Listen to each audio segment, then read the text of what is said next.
సభ్యులకు వేదిక ఉన్నటువంటి ఇతర సీనియర్ నాయకులకు వేదిక ముందున్నటువంటి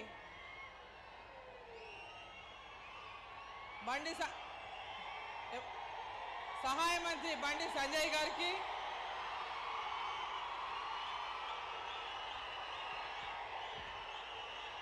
వేదిక ముందున్నటువంటి అన్నా తమ్ములకు అక్కా చెల్లెళ్లకు మీడియా మిత్రులకు అందరికీ కూడా నా యొక్క నమస్కారాలు తెలియజేస్తా ఉన్నాను।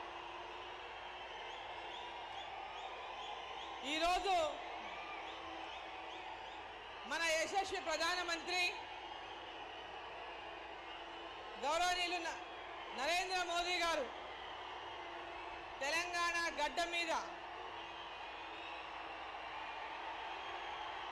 మొన్న జరిగిన 5 రాష్ట్రాల్లో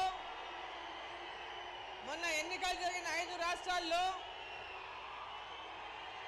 3 రాష్ట్రాల్లో విజయం సాధించి ప్రముఖంగా పశ్చిమ బెంగాల్లో భారతీయ జనతా పార్టీ గెలుస్తుందని ఎవరు కూడా పెద్ద ఎత్తున ఊహించలేదు। రకరకాల ఊహాగానాలు ఉన్నప్పటికీ కూడా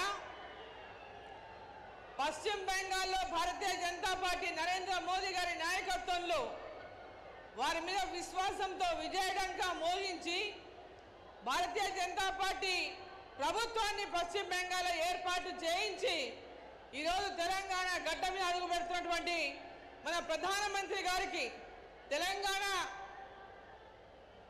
వ్యాప్తంగా అన్ని జిల్లాల నుంచి అన్ని గ్రామాల నుంచి పెద్ద ఎత్తున స్వాగతం పలకడానికి విచ్చేసినటువంటి అక్క చెల్లెలకు అన్న తమ్ములకు అందరికీ నా యొక్క ధన్యవాదాలు నమస్కారాలు తెలియజేస్తా ఉన్నాను। మొట్టమొదటగా పశ్చిమ బెంగాల్లో మొట్టమొదటిసారిగా ప్రభుత్వాన్ని ఏర్పాటు చేయించి అస్సాంలో మరొకసారి ప్రభుత్వాన్ని భారతీయ జనతా పార్టీ ప్రభుత్వాన్ని ఏర్పాటు చేసి పుదుచ్చేరిలో మరొకసారి ప్రభుత్వాన్ని ఏర్పాటు చేసి మరి మొట్టమొదటిగా తెలంగాణ గడ్డ మీదనే మన ప్రధానమంత్రి నరేంద్ర మోదీ గారు అడుగు పెడుతున్నారంటే నెక్స్ట్ టార్గెట్ తెలంగాణలో విజయం సాధించాలంటే ఇక్కడ ఉన్న ప్రతి ఒక్కరు కూడా ఈ స్ఫూర్తితో ఈరోజు మొత్తం రోడ్లు నిండిపోయినాయి। హైదరాబాద్ నగరం నిండిపోయింది, సికింద్రాబాద్ నగరం నిండిపోయింది, ఎక్కడ చూసినా జనసందోహం। నరేంద్ర మోదీ గారు తెలంగాణకు వస్తున్నారంటే వాడిని చూద్దామని పశ్చిమ బెంగాల్లో గెలిచొచ్చినటువంటి వారి నాయకత్వంలో భారతదేశానికే ఒక గొప్ప నమ్మకాన్ని విశ్వాసాన్ని ప్రజల్లో నింపుతున్నటువంటి నాయకుడు నరేంద్ర మోదీ గారిని చూడడానికి అన్ని ప్రాంతాల నుంచి వచ్చిన మీ అందరూ కూడా కొద్దిసేపట్లో వారి సభ ప్రాంగణాన్ని చేరుకోబోతున్నారు। ఎదురు చూస్తూ ఉన్నారు మీరు ఎప్పుడెప్పుడా అని। ఎప్పుడెప్పుడా ముందు మోదీ గారు తొందరగా రావాలి, వాళ్ళు మాట్లాడాలి, మేము వినాలని చూస్తూ ఉన్నారు। కొద్దిసేపట్లోనే సభాస్థలికి చేరుకుంటారు। ఇక్కడ ఉన్న మనకు అందరి బాధ్యత ఇవాళ దేశవ్యాప్తంగా ఎక్కడ భారతీయ జనతా పార్టీ అధికారంలో ఉన్నా ఎప్పుడు ఎన్నికలు జరిగినా మళ్ళీ అక్కడ భారతీయ జనతా పార్టీ అధికారంలోకి వస్తూ ఉంది। భారతీయ జనతా పార్టీ అధికారంలో లేనటువంటి అనేక రాష్ట్రాల్లో ఈరోజు భారతీయ జనతా పార్టీని గెలిపిస్తూ పశ్చిమ బెంగాల్ లాంటి ఒక రాష్ట్రంలో కూడా భారతీయ జనతా పార్టీని గెలిపించిండ్రు అంటే ప్రజలందరూ కూడా ఈ దేశం యొక్క భవిష్యత్తును నరేంద్ర మోదీ గారే సరిదిద్దగలిగినటువంటి విశ్వాసంతో ఉందనేది స్పష్టమైంది। ఈ దేశానికి మోదీ గారి నాయకత్వం అవసరం, ఈ దేశాన్ని వికసిత్ భారత్ చేయడం అవసరం। వికసిత్ భారత్ లక్ష్యంతో ఈరోజు భారతదేశం అంతా కూడా ఒక అభివృద్ధి ప్రతి గ్రామాల నుంచి అభివృద్ధి పరచాలని, ప్రతి రాష్ట్రం అభివృద్ధి చెందాలని ఈరోజు కూడా మన రాష్ట్రంలో అనేక అభివృద్ధి కార్యక్రమాలకు దాదాపు 10,000 కోట్ల రూపాయల పనులకి ఇవాళ శంకుస్థాపనలు చేసిండు, ప్రారంభోత్సవాలు చేసిండు. అదేవిధంగా భవిష్యత్తులో తెలంగాణ ప్రజల యొక్క కళ సాకారం కావాలి. మనం ప్రత్యేక తెలంగాణ కోరుకున్నాం.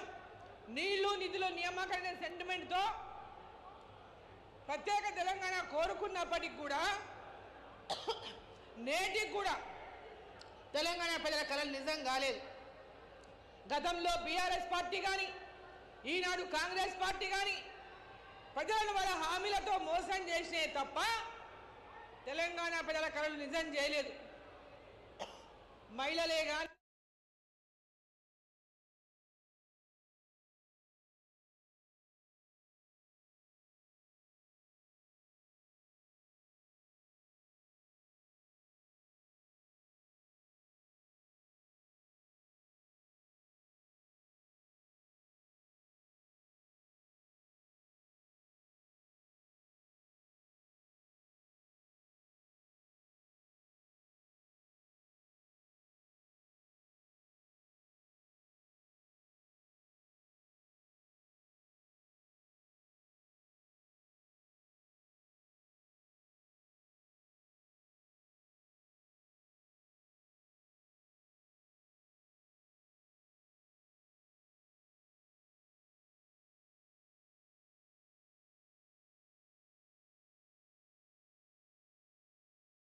రైతులే కానీ, యువకులే కానీ, అన్ని వర్గాల ఎస్సీ ఎస్టీలు కానీ, బీసీ వర్గాలు కానీ అన్ని వర్గాల యొక్క అభివృద్ధి జరగాలి.